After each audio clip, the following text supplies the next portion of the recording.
graça, a paz, a misericórdia e o amor do nosso Pai Celestial estejam conosco em nome de Jesus. Amém. Abra sua Bíblia em 2 Coríntios, capítulo 5, o versículo 17. 2 Coríntios 5, 17. Está escrito: e assim, se alguém está em Cristo, é nova criatura. As coisas antigas já passaram, eis que se fizeram novas. Eis que se fizeram novas. Coloque a sua mão sobre a Bíblia, vamos fazer uma oração. Nosso Pai Celestial, a Tua palavra é Espírito e a Tua palavra é vida.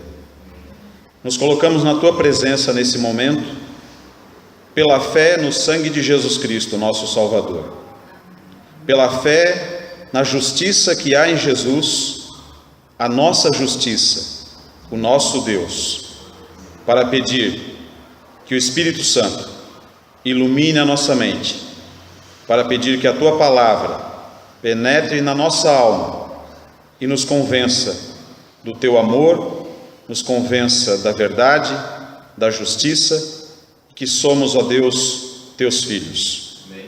Em nome de Jesus, transforma a nossa vida. Transforma a nossa vida por meio da Tua palavra e da Tua presença em nós. Pedimos estas bênçãos neste momento, Pai, em nome do Senhor Jesus. Amém. Amém. Deus sempre nos encontra onde estamos, exatamente onde estamos, nos transforma e faz de nós pessoas novas. Deus não melhora a vida de ninguém, Deus transforma, Deus dá nova vida. Deus não força ninguém, é necessário que façamos uma escolha. Nós encontramos no Evangelho de Lucas, capítulo 15, abra sua Bíblia, no Evangelho de Lucas, capítulo 15, uma cena em que Jesus, como está escrito aqui no versículo 1 e no versículo 2, Jesus estava reunido com publicanos e pecadores. Aproximavam-se de Jesus todos os publicanos e pecadores para o ouvir. Aproximavam-se de Jesus publicanos e pecadores. Versículo 2: e murmuravam os fariseus e os escribas, dizendo: este recebe pecadores e come com eles. Que cena que nós encontramos no início do capítulo 15 de Lucas. Uma cena contrastante entre pessoas que não praticavam o judaísmo, que eram renegadas pelo judaísmo, e líderes judeus, religiosos, fariseus, escribas, pessoas que entendiam muito da lei de Deus, pessoas que dizimavam até o tempero que plantavam no fundo do quintal, de tão justos que queriam ser. E foi nesse cenário, nesse encontro, que Jesus nos contou e nos deixou relatado nos evangelhos 3 parábolas. A parábola da ovelha perdida, que nós conhecemos. O pastor tinha 100 ovelhas, uma delas se desgarrou do rebanho, e o pastor deixou as 99 e saiu em direção à procura da ovelha perdida pelas montanhas, pelos vales, pelos penhascos, e ele não descansou enquanto não encontrou aquela ovelha perdida. E Jesus disse que, tendo encontrado aquela ovelha, colocou no seu ombro e a carregou de volta para o aprisco, e depois convidou todos os seus amigos para se alegrar com ele, porque ele havia encontrado a ovelha que estava perdida. Depois, em seguida, Jesus contou para essas pessoas que estavam reunidas ao redor dele outra parábola, a parábola da dracma perdida. Uma mulher tinha 10 moedas, 10 dracmas, que era uma moeda pequena de prata, e ela perdeu uma. Uma dracma equivalia a um dia de trabalho. E ela diligentemente começou a varrer toda a casa, porque era uma casa de chão batido. E provavelmente aquela moeda estava debaixo da poeira. E ela acendeu uma candeia, uma lamparina, e foi procurando e varrendo a casa até encontrar a moeda perdida. E na hora que ela encontrou aquela moedinha perdida, ela convidou as suas vizinhas para se alegrar com ela, porque ela havia encontrado a moeda que havia perdido. E Jesus, nas duas parábolas, na parábola da ovelha perdida e da dracma perdida, ele conclui dizendo que haverá maior júbilo no céu. Lucas 15, verso 7. Digo-vos que assim haverá maior júbilo no céu por um pecador que se arrepende, do que por 99 justos que não necessitam de arrependimento. E lá no verso 10, depois que ele contou a parábola da dracma perdida, ele também diz: eu vos afirmo que de igual modo há júbilo diante dos anjos de Deus por um pecador que se arrepende. São parábolas que falam de perdão e de arrependimento, falam de busca, de salvação. E depois Jesus conclui os seus ensinamentos para os publicanos, para os pecadores, para os fariseus e escribas que estavam reunidos ao redor dele, contando a parábola do filho pródigo, que nós também conhecemos bem. 2 irmãos viviam debaixo do mesmo teto. O mais novo um dia se cansou daquela vida na fazenda e pediu a parte da herança que ele tinha direito. E o pai tentou convencer aquele rapaz, mas não teve jeito. Ele recebeu a sua parte. A Bíblia não diz que imediatamente ele saiu de casa. Ele ficou ainda algum tempo em casa. E então, não demorou muito, ele saiu e foi para uma terra distante. E lá ele gastou todo o seu dinheiro, dissolutamente, diz a Bíblia. E aí veio uma fome na terra, naquele país onde ele estava. E ele foi procurar ajuda entre os seus cidadãos. E um daqueles cidadãos ofereceu um emprego para ele, que ele fosse cuidar dos seus porcos e tratar os porcos. Para um judeu, era muito humilhante ter que fazer esse serviço. Isso também nos mostra que esse rapaz foi tão longe da casa do pai dele, que ele saiu do seu país, saiu de Israel. E lá naquela situação precária, convivendo com aqueles animais fétidos, aquele rapaz começou a sentir fome e queria se alimentar da comida dos próprios porcos. E sentado junto com os porcos, ele tomou a decisão de voltar para casa.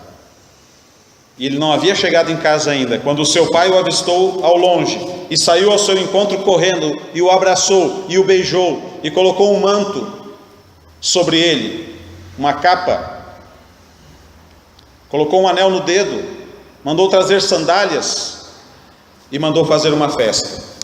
E nós sabemos também que nessa história que Jesus conta aqui, o filho mais velho não estava em casa quando tudo isso aconteceu. E quando ele chegou e viu que havia uma festa, chamou o empregado e perguntou: o que está acontecendo? E o empregado disse: o teu filho, o teu irmão, aliás, teu irmão mais novo, que saiu de casa e gastou toda a herança que recebeu, ele foi recebido pelo seu pai, e o seu pai ficou tão feliz que fez essa festa em homenagem a ele. E a Bíblia fala que o filho mais velho se recusava a entrar em casa, e o pai teve que sair e tentou persuadir o filho mais velho. E finalmente o filho mais velho disse: há tanto tempo eu te sirvo e você nunca fez uma festa para mim, meu pai. E o pai disse: mas esse teu irmão estava morto e reviveu. Ele estava perdido e foi encontrado. Venha, vamos nos alegrar. Parece que a parábola do filho pródigo não tem uma conclusão muito clara. O filho mais velho aqui, segundo o Espírito de Profecia, representava os fariseus, representava os fariseus e os escribas. E o filho pródigo representava aqui nessa parábola os pecadores e os publicanos que estavam ali diante de Jesus. Era um recado que Jesus estava mandando.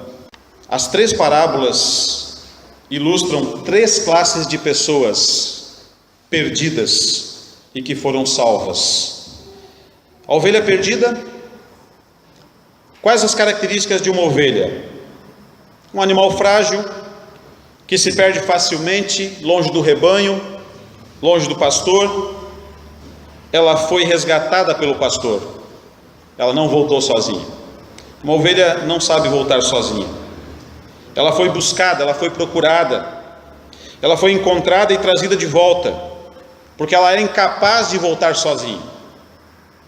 Isso representa um tipo de pessoa que precisa ser resgatada, que precisa ser buscada, que não virá ouvir a palavra de Deus sozinha, não tem forças para isso. A dracma perdida estava perdida dentro de casa, não tinha consciência, um objeto inanimado, portanto não sabia que estava perdida. Foi encontrada como resultado de uma faxina dentro de casa, foi encontrado como resultado de uma limpeza dentro de casa, de uma busca, de uma reforma. De igual modo, há perdidos dentro de casa. A casa aqui, segundo o Espírito de Profecia, pode simbolizar tanto a igreja quanto a nossa própria família. O Espírito de Profecia declara que as 2 parábolas representam classes diversas.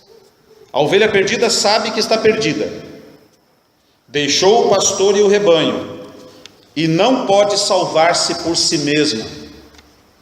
Representa os que reconhecem estar separados de Deus e estão numa nuvem de perplexidades, em humilhação, e são muito tentados também. A dracma perdida, diz Ellen White, representa os que estão perdidos em delitos e pecados, mas não estão conscientes de sua condição espiritual. Estão alienados de Deus, mas não sabem disso. Sua vida está em perigo, porém estão disso inconscientes. Nessa parábola da dracma perdida, Cristo ensina que mesmo os que são indiferentes às reivindicações de Deus são objeto do seu amor piedoso. Precisam ser procurados para serem conduzidos a Deus. A ovelha afastou-se do redil, vagava no deserto, nas montanhas. A dracma foi perdida dentro de casa, estava próxima. Contudo, só podia ser descoberta por meio de uma busca diligente, de uma reforma, de uma limpeza. Na parábola da dracma perdida, diz o Espírito de Profecia, há uma lição para as famílias. No círculo familiar, há muitas vezes grande indiferença quanto à condição espiritual dos seus componentes. Embora a moeda da dracma esteja sob o pó e o lixo, a moeda é ainda de prata. O possuidor procura essa moeda porque ela tem valor. Assim, todo ser humano, embora degradado pelo pecado, é precioso aos olhos de Deus. Como a moeda traz a imagem e a inscrição do poder reinante, igualmente, quando foi criado, o homem trazia a imagem e a inscrição de Deus. E conquanto agora manchada e desfigurada pela influência do pecado, permanecem em toda a alma os traços dessa inscrição divina. Deus deseja recobrar essa alma e sobre ela gravar sua própria imagem em justiça e santidade. A mulher da parábola, ela busca diligentemente a dracma perdida. Semelhantemente, na família, se algum membro estiver perdido para Deus, deve ser empregado todo o meio possível para recuperá-lo.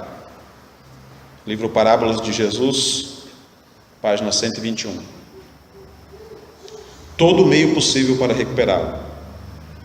Mas eu gostaria de destacar a parábola do filho pródigo, porque o filho pródigo, ele estava perdido conscientemente. Ele decidiu se perder. Ele decidiu se afastar do pai. Ele estava perdido conscientemente, sendo conhecedor do pai, da casa do pai, dos benefícios da casa do pai. Ele decidiu se afastar. Ele decidiu ir embora. O Espírito de Profecia diz que na parábola do filho pródigo é-nos apresentado o procedimento do Senhor com aqueles que uma vez conheceram o amor paterno, mas consentiram ao tentador levá-los cativos à sua vontade. Há muitos que se batizaram e hoje são filhos pródigos. Eu fui um deles. As parábolas da ovelha e da dracma perdida e do filho pródigo representam em traços claros o misericordioso amor de Deus para com aqueles que se desviam dele. Embora se tenham dele apartado, diz o Espírito de Profecia, Deus não os abandona na miséria.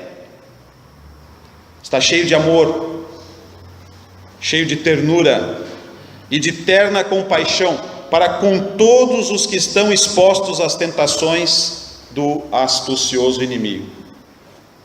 É muito triste ser um filho pródigo, meus irmãos. E nos 16 anos, mais de 16 anos que eu fui um filho pródigo, eu encontrei outros filhos pródigos. Outros filhos pródigos nas noites aqui de Joinville.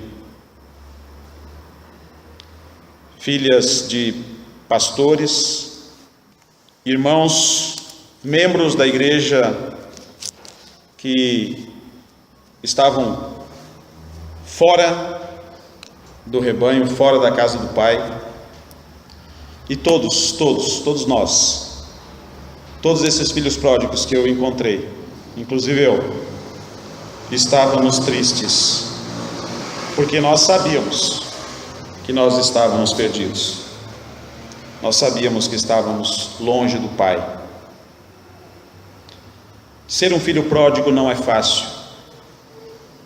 E ser um filho pródigo que retorna à casa do Pai também não é fácil, porque a partida é muito fácil, mas o retorno não. O retorno é doloroso.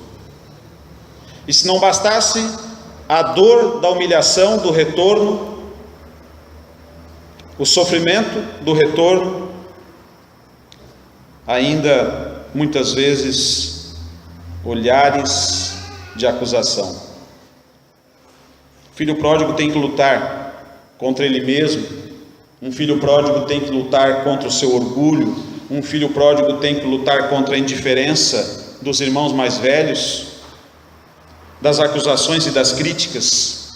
Não é fácil voltar para a casa do Pai, mas o Espírito de Profecia diz que o amor do Pai atrai os filhos pródigos. Na parábola do filho pródigo nós temos um conceito de pecado, muito claramente o que é pecado. O pecado ele tem duas dimensões. O pecado, inicialmente, essencialmente, ele é afastamento, separação do Pai Celestial. O pecado, em essência, é egoísmo.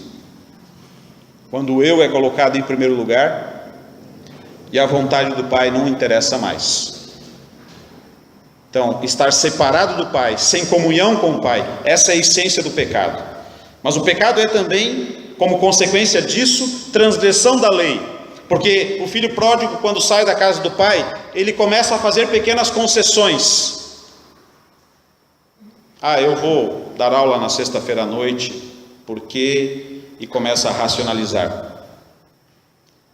Eu vou trabalhar no sábado de manhã, eu vou dar aula também sábado de manhã, E começa a racionalizar. E vai racionalizando e racionalizando a tal ponto que o pecado já não parece mais pecado. Mas em essência, isso acontece por mau relacionamento, por falta de relacionamento com o Pai, por não estar perto do Pai. Então o pecado se transforma em transgressão da lei. Tiago capítulo 2, verso 10, nos diz que o pecado é a transgressão da lei.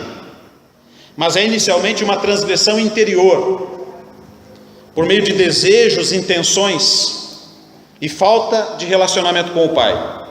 E depois é exterior, nas ações pecaminosas, nos atos pecaminosos.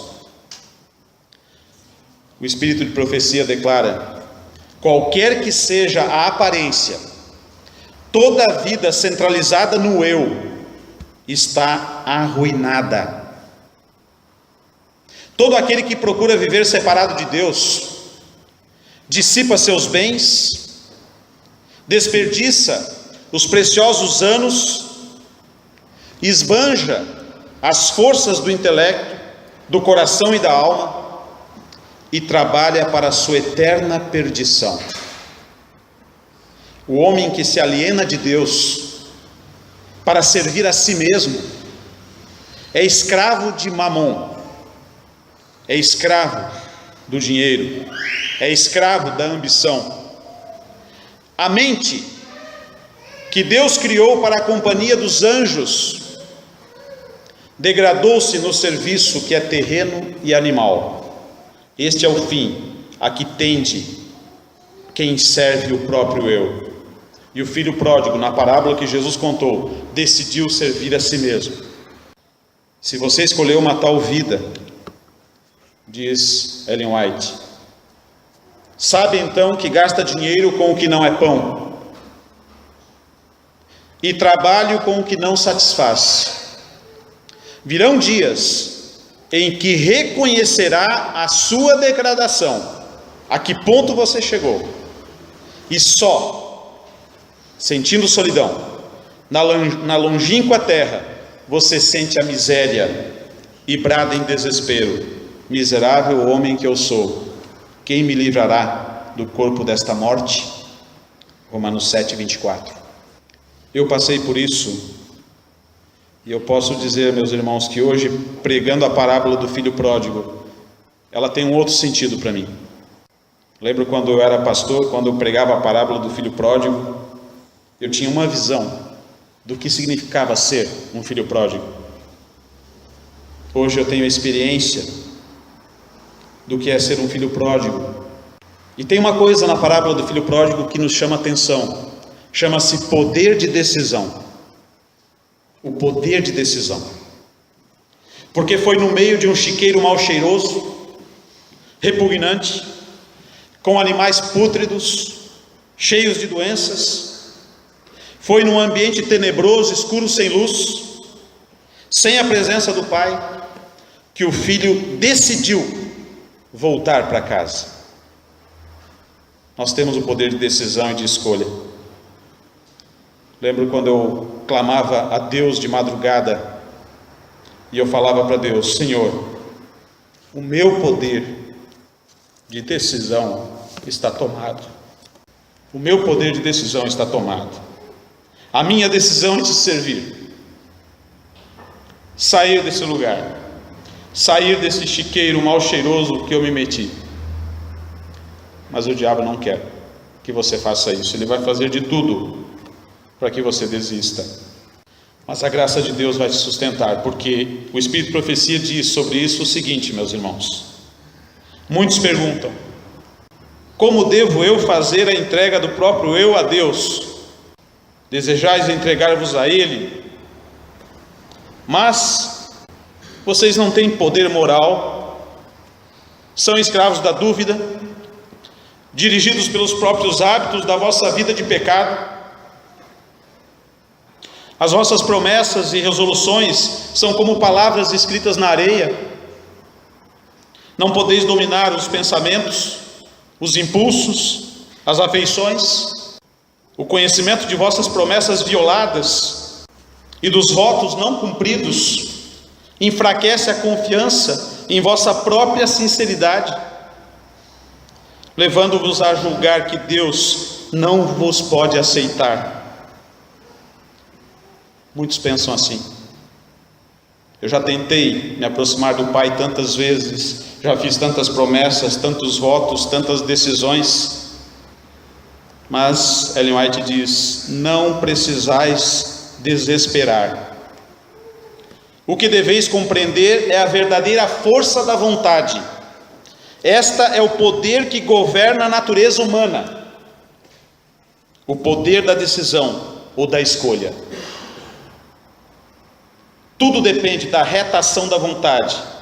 O poder da escolha deu Deus ao homem, e a ele compete exercê-lo. Não podeis mudar vosso coração.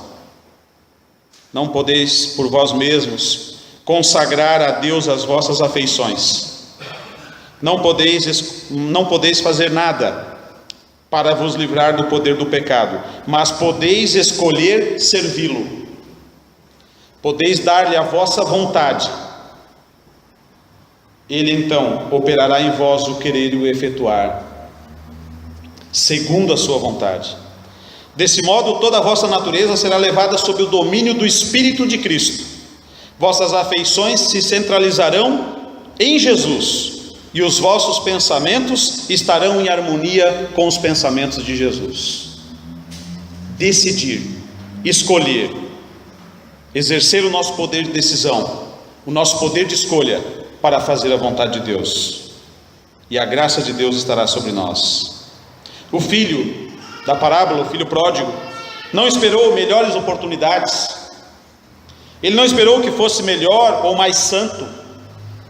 Não procurou amenizar a sua situação. Não justificou os seus pecados, mas decidiu: irei ter com meu pai e direi: Pai, eu pequei. Irei ter com meu pai e confessarei os meus pecados. E sentindo a sua indignidade, ele se propôs a ser um escravo e não um filho. É pela graça de Deus que todos nós estamos aqui nessa noite. A decisão estava tomada, mas sozinho ele não podia mudar a sua situação. Ele dependia do Pai para receber o quê? A justificação, o perdão, a aceitação do Pai. A jornada de volta é mais dolorosa do que a partida. Para partir, Satanás usou todos os atrativos possíveis. Para te afastar de Deus, Satanás tem um mundo para te oferecer. Falsas promessas de liberdade, falsas promessas de alegria, falsas promessas de satisfação. A partida havia sido feita com euforia, uma falsa sensação de liberdade, mas não há liberdade sem a lei. Para sair de perto do Pai Celestial, para sair da igreja, o diabo sempre vai apresentar emoções, prazeres, uma pseudo-liberdade, e vai propor uma vida de plena satisfação. Porém, não nos deixemos enganar. Longe do Pai, somos escravos do mal. O filho estava voltando. Eu imagino o retorno desse rapaz, com fome, com sede, cansado, porque malnutrido, talvez cheio de doenças. A comida que o diabo oferece é uma comida estragada, é uma comida podre, é lavagem. Não satisfaz a alma que sente fome e sede de justiça. O pecado lhe deixa a pessoa subnutrida, raquítica, cansada espiritualmente. Pecado cansa, além de destruir. O filho pródigo sabia que na casa do pai havia verdadeira comida. Jesus disse: eu sou o pão da vida, eu sou a água da vida.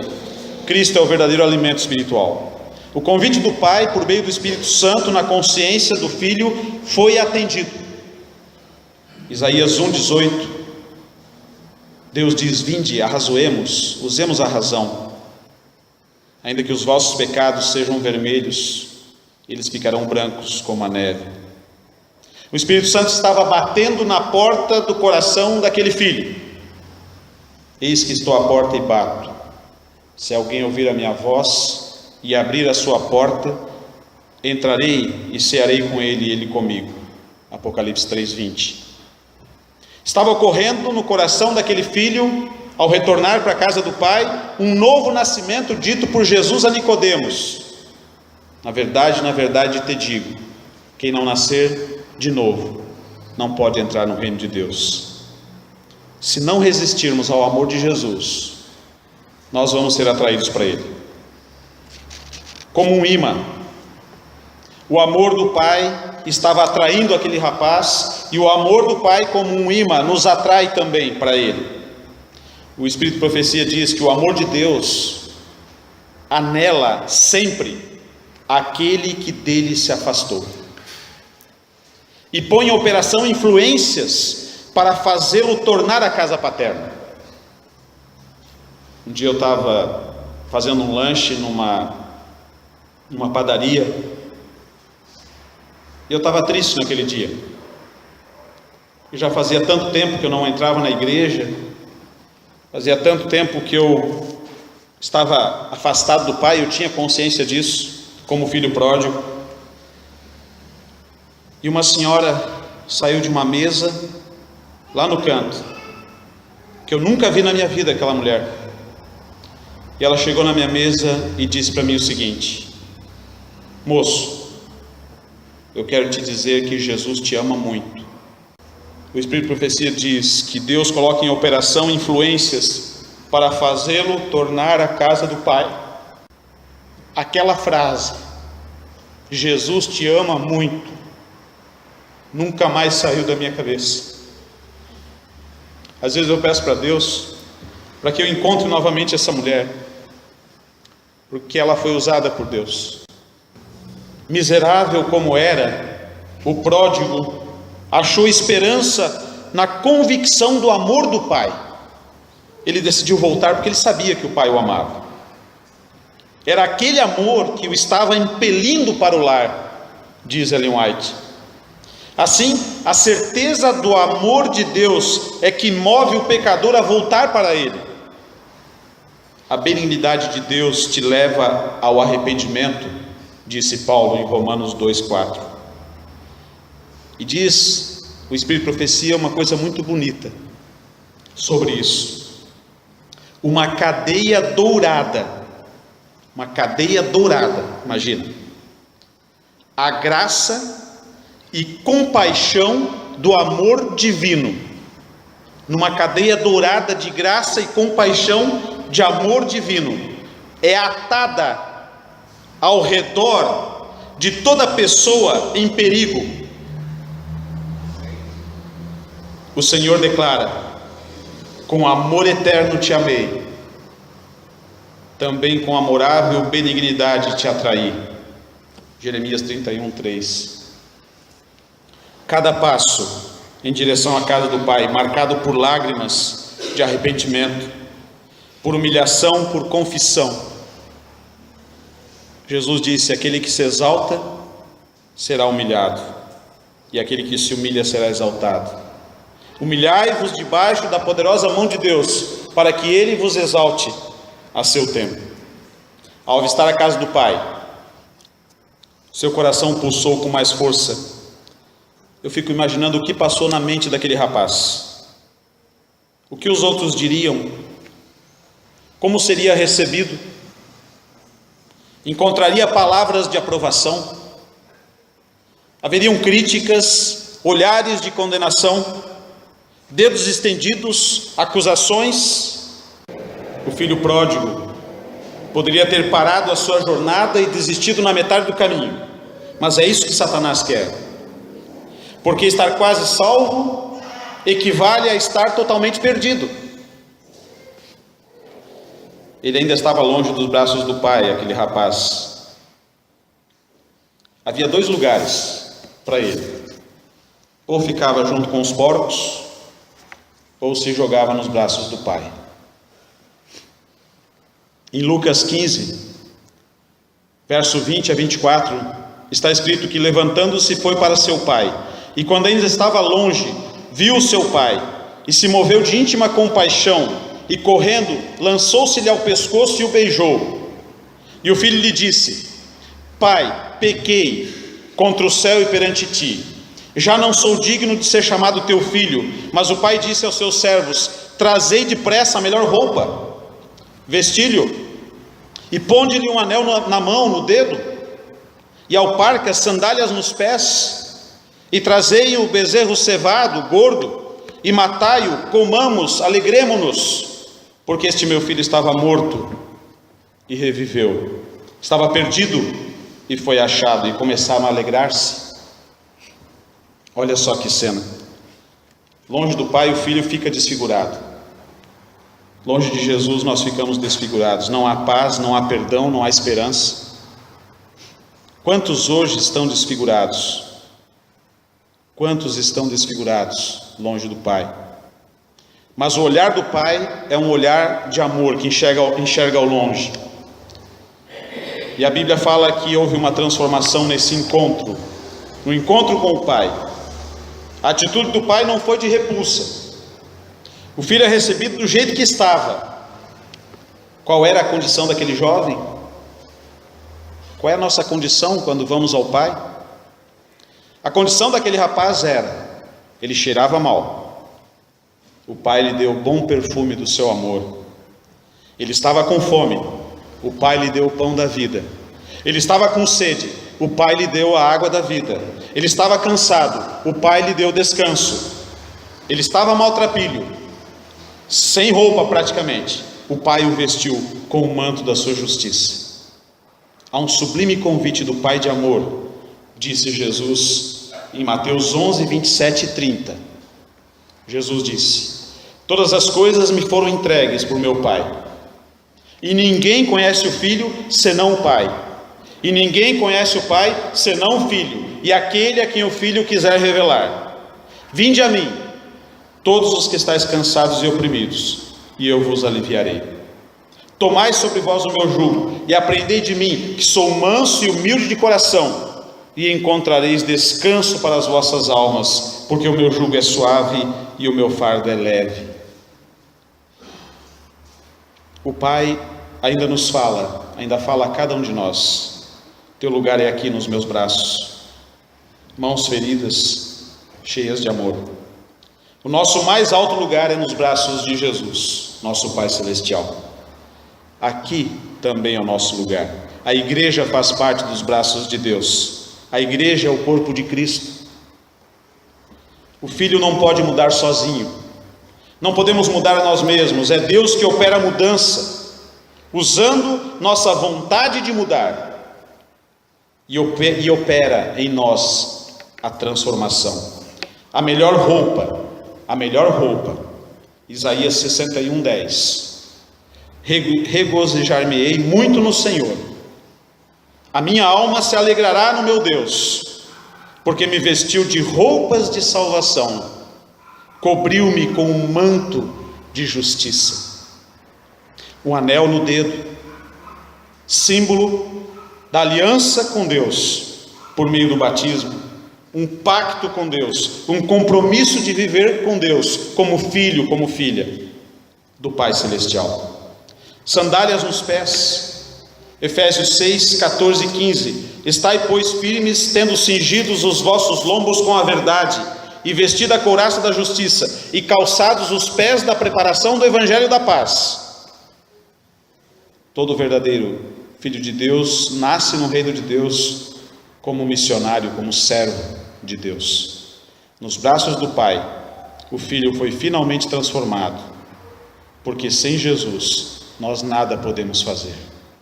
Nós recebemos dele o perdão, a justiça. O Espírito de Profecia declara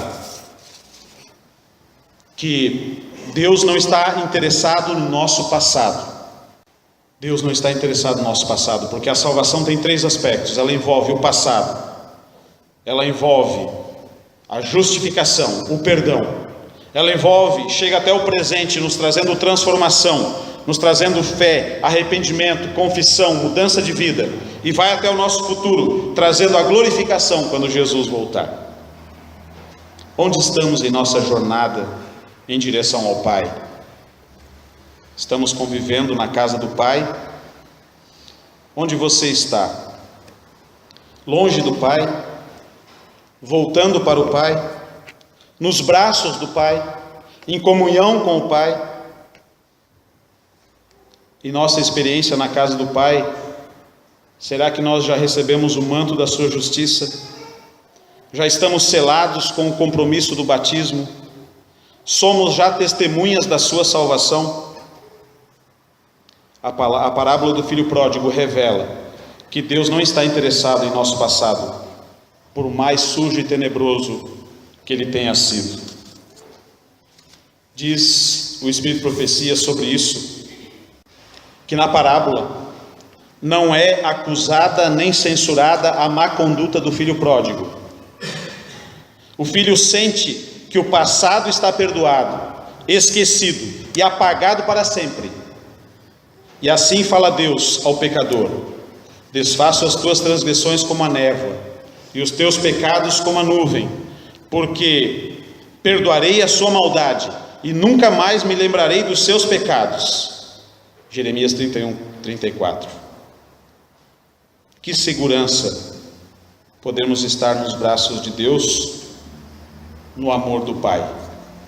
Será que hoje, nessa noite aqui, tem alguém que se sente como uma ovelha perdida, como uma dracma perdida, como filho pródigo? Será que há entre nós alguém que necessita ter esse contato, esse encontro com o Pai? Ou um reencontro com o Pai?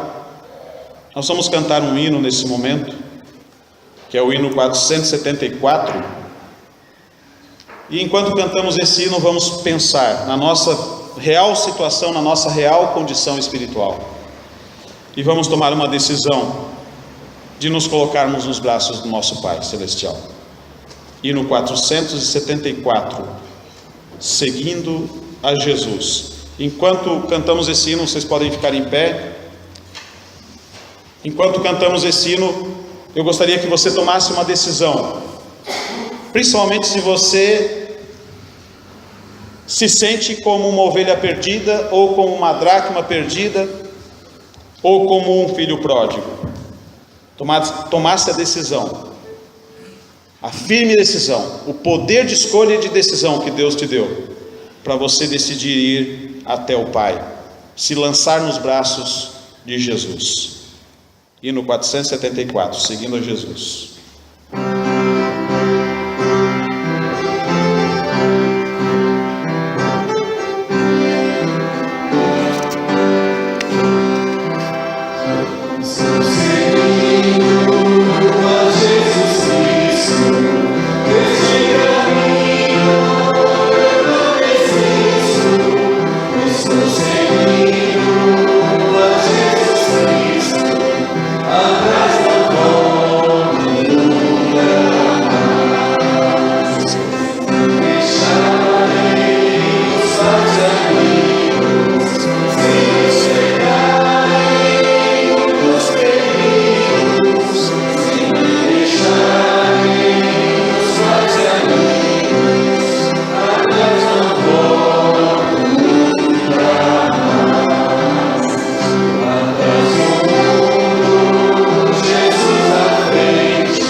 Espírito Profecia diz no livro Parábolas de Jesus, antes mesmo de ser pronunciada a oração, ou expresso o desejo do coração, sai graça de Cristo para juntar-se à graça que opera na pessoa.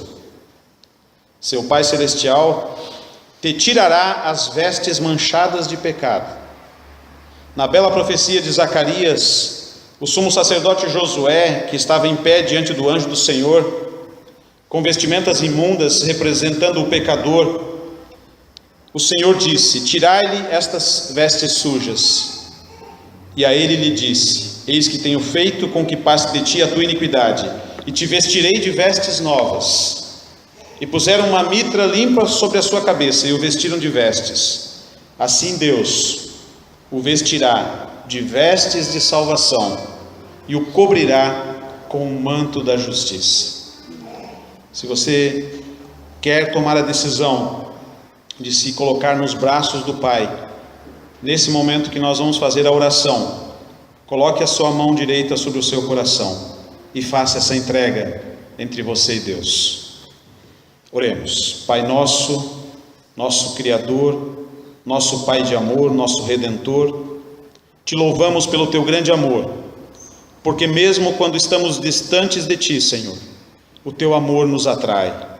Mesmo quando estamos afastados de ti, Senhor, a tua graça está à nossa disposição. E nesse momento, colocamos diante do Senhor todo o nosso poder de escolha e de decisão. Decidimos e escolhemos fazer a tua vontade. Decidimos e escolhemos te seguir, te servir por amor e sermos transformados pela tua justiça, Senhor. Abençoa essa pessoa que acompanha essa oração nesse momento, na decisão que ela tomou de se lançar nos teus braços, ó Jesus. Que a tua graça a sustente, que o teu Espírito a ilumine e que ela sinta cada vez mais a necessidade de estar perto do Senhor, em comunhão contigo, em união contigo, por meio da fé. Perdoa os nossos pecados, Pai.